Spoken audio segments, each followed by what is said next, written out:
দাঁতের ব্যথা যাদের আছে তারাই বোঝে যে আসলে দাঁতের ব্যথার কি কষ্ট। দাঁতের ব্যথা যদি হয় তাহলে আমরা অনেক সময় দেখা যায় যে ডক্টরের কাছে দৌড় দিই, ডক্টরের কাছে তাড়াহুড়া করে যাই। এই যে কেমিক্যাল, এই যে মানুষের তৈরি বিভিন্ন টুথপেস্ট, এগুলো কিন্তু আমরা বিভিন্নভাবে ব্যবহার করে থাকি। তো আজকে এমন একটি চিকিৎসার কথা আপনাকে বলে দেব, এমন একটা পাতার কথা বলে দেবো, এটি যদি আপনি খেতে পারেন তাহলে অবশ্যই মৃত্যু পর্যন্ত আপনার দাঁতটা শক্ত মজবুত হয়ে থাকবে। দাঁতের আর কোনো রকম ব্যথা যন্ত্রণা আপনাকে পোহাতে হবে না এবং হবেও না। আপনাদেরকে একটা দোয়ার কথাও বলে দেব। তার আগে একটি পাতা, এই গাছের যদি এই পাতা খেতে পারেন আপনি, তাহলে অবশ্যই দাঁতের ব্যথা আপনার চিরতরে বিদায় নেবে। মৃত্যু পর্যন্ত দাঁত নিয়ে আপনাকে আর টেনশন করতে হবে না। দাঁতের ব্যথা হলে কোনো কিছু ভালো লাগে না, মাথা ধরে, চোখের সমস্যা হয় এবং পুরো শরীরটা একটা অশান্তির ভেতরে কিন্তু কাটে। এজন্য আসুন, যে কোন গাছের পাতা খেলে আপনার দাঁতের ব্যথা চিরতরে বিদায় নেবে, আজকে থেকেই আপনি আমলটি শুরু করে দেন। ইনশাআল্লাহ 2-1 দিনের ভেতরে দেখবেন যে আপনি এই পাতা খাওয়ার সাথে সাথেই আপনি সুস্থ হয়ে যাবেন।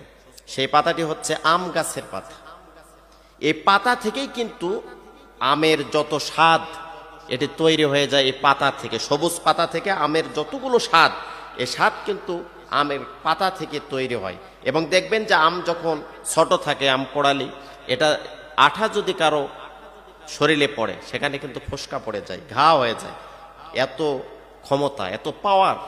এজন্য যদি আমরা আম পাতা চিবিয়ে খেতে পারি তাহলে অবশ্যই আমাদের সকল রকমের যে দাঁতের ব্যথা, মাড়িতে শিরশির করে, যন্ত্রণা হয়, ঘুম হয় না, কষ্টের ভিতরে যা আমাদের কাটাতে হয়, এরপরও আমরা কিন্তু এখান থেকে সঠিকভাবে আমরা মুক্তি পাই না এবং সঠিকভাবে এই হাজার হাজার টাকা খরচ করে কিন্তু আমরা শান্তি পাই না। আজকে গেলাম ডক্টরের কাছে, একটা ওষুধ দিল, দেখা যায় যে কালকে আবার শুরু হয়ে গেছে ব্যথা। এক পর্যায়ে দাঁত উঠায় ফেলতে হয়, না হলে এই দাঁতের এখান থেকে একটা বড় ধরনের সমস্যা হয়ে যায়।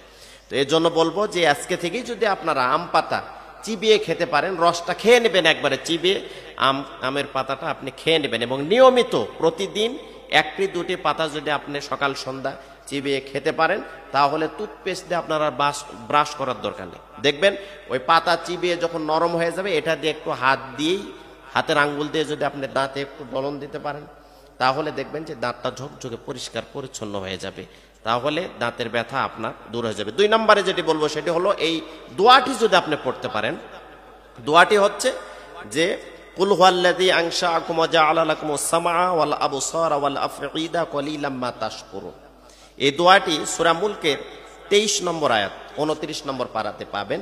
এই দোয়াটি যদি আপনি নামাজ পড়ার পরে সুবহানাল্লাহ, আলহামদুলিল্লাহ, আল্লাহু আকবার যখন পড়া হয়, এই আল্লাহু আকবার এই তাসবিহগুলো আপনি শেষ করে আয়াতুল কুরসি পড়ার পরে যদি আপনি এই দোয়াটা 5 ওয়াক্ত নামাজের পর পর একবার করে পড়তে পারেন তাহলে দেখা যাবে চিরতরে আপনার দাঁতের ব্যথা শেষ হয়ে যাবে। এরপরও আপনি আরেকটি কাজ করতে পারেন, সেটি হলো যে এই দোয়াটি পড়ে আপনি পানিতে ফোঁক দিয়ে আপনি সকাল সন্ধ্যা যদি খাইতে পারেন, 1 গ্লাস পানিতে ফোঁ দিলেন, না হলে বোতলে পানি রেখে সেখানে ফোঁ দিলেন, সকালে খেলেন একটু, আবার সন্ধ্যায় খেলেন, তাহলে ইনশাআল্লাহ চিরতরে আপনার দাঁতের ব্যথা, মাড়ির শিরশির করা, এই যে যন্ত্রণা, আপনার আমলও করতে পারেন না। দাঁতের সমস্যা হলে আপনি খাইতে পারেন না, দাঁতের সমস্যা হলে নামাজ কালাম আমল এলমেত কোনো কিছুই ভালো লাগে না। এজন্য আমি বলবো যে আসুন প্রাকৃতিক উপায় এবং আল্লাহ প্রদত্ত গাছ, এই গাছের পাতা যদি আমরা খেতে পারি তাহলে সাময়িক না, চিরতরে মৃত্যু পর্যন্ত আপনার দাঁতের ব্যথা আর কোনো টেনশন, চিন্তা, ডিপ্রেশনের, উৎকণ্ঠার কোনো কারণ নাই। আপনি এই দাঁতের বিষয়ে আপনি সম্পূর্ণ মৃত্যু পর্যন্ত সুস্থ থাকতে পারবেন। আল্লাহ রাব্বুল আলামিন আমাদের সকলকে এই প্রাকৃতিক গাছ এবং আল্লাহ প্রদত্ত গাছ, এই আম গাছের পাতা আমরা চিবিয়ে খাবো এবং এটা দিয়ে আমরা যদি দাঁত পরিষ্কার করি এবং এই দোয়াটা পানিতে ফুঁক দিয়ে সকাল সন্ধ্যা যদি খেতে পারি এবং সকাল সন্ধ্যা যদি এই দোয়া, এই কোরআনের আয়াতটা যদি আমরা পাঠ করতে পারি তাহলে ইনশাআল্লাহ মৃত্যু পর্যন্ত আল্লাহ রাব্বুল আলামিন আমাদেরকে শিফা দিবেন এবং দাঁত সম্পর্কে আমাদের আর কোনো সমস্যা ঝামেলা হবে না। আল্লাহ রাব্বুল আলামিন আমাদের সকলের মৃত্যু পর্যন্ত যেন রোগ বিপদ বালা মুসিবত থেকে আমাদেরকে হেফাজতে রাখেন, আমিন।